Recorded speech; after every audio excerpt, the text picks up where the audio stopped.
राज्य माध्यमिक व उच्च माध्यमिक महामंडळातर्फे घेण्यात येणारी इयत्ता 10वीच्या परीक्षेला जिल्ह्यातील 103 केंद्रावर सुरुवात झाली आहे। पहिलाच पेपर मराठीचा कॉपीमुक्त झालाय। परीक्षेसाठी शिक्षण आणि महसूल विभागाची 40 भरारी पथके असून त्यांच्या अनेक केंद्रावर तपासणी करण्यात आली आहे। जिल्ह्यात कोणत्याही परीक्षा केंद्रावर गैरप्रकार झाला नाही अशी माहिती शिक्षण विभागाकडून देण्यात आली आहे। जिल्ह्यातील 39,619 विद्यार्थ्यांनी 10वीच्या बोर्ड परीक्षेसाठी अर्ज केला होता। परीक्षेसाठी 103 केंद्रांवर व्यवस्था करण्यात आली आहे। पहिला पेपर असल्याने विद्यार्थी आणि पालकांच्या चेहऱ्यावर तणाव दिसत होता। परीक्षा केंद्रावर सकाळी 9 वाजल्यापासून विद्यार्थी आणि पालकांनी गर्दी केली। अनेक पालक विद्यार्थ्यांचा आत्मविश्वास वाढवत होते। केंद्राच्या आत जाण्यापूर्वी काही विद्यार्थी हातात पुस्तक घेऊन उजळणी करत होते। केंद्राबाहेर कडक पोलिसांचा बंदोबस्त होता। पेपरचं शांततेत वाचन करावं।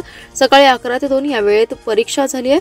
परीक्षा केंद्रांवर होणारे गैरप्रकार रोखण्यासाठी जिल्ह्यात शिक्षण विभाग आणि महसूल विभागाची 40 भरारी पथकांची स्थापना करण्यात आली आहे। त्यामध्ये माध्यमिक, प्राथमिक शिक्षणाधिकारी, उपशिक्षणाधिकारी, विस्तार अधिकारी, मुख्याध्यापक, शिक्षक यांचा समावेश आहे। या पथकाने शुक्रवारी परीक्षेच्या कालावधीत वेगवेगळ्या परीक्षा केंद्रांना भेटी दिल्या। 12वी परीक्षेच्या धर्तीवर 10वी परीक्षेलाही जिल्ह्यात संवेदनशील केंद्रावर व्हिडिओ चित्रीकरण करण्यात येत आहे। पहिल्या पेपरला कोणत्याही केंद्रावर गैरप्रकार घडला नसल्याचं माध्यमिक शिक्षणाधिकारी राजेसाहेब लोंढे यांनी सांगितलं।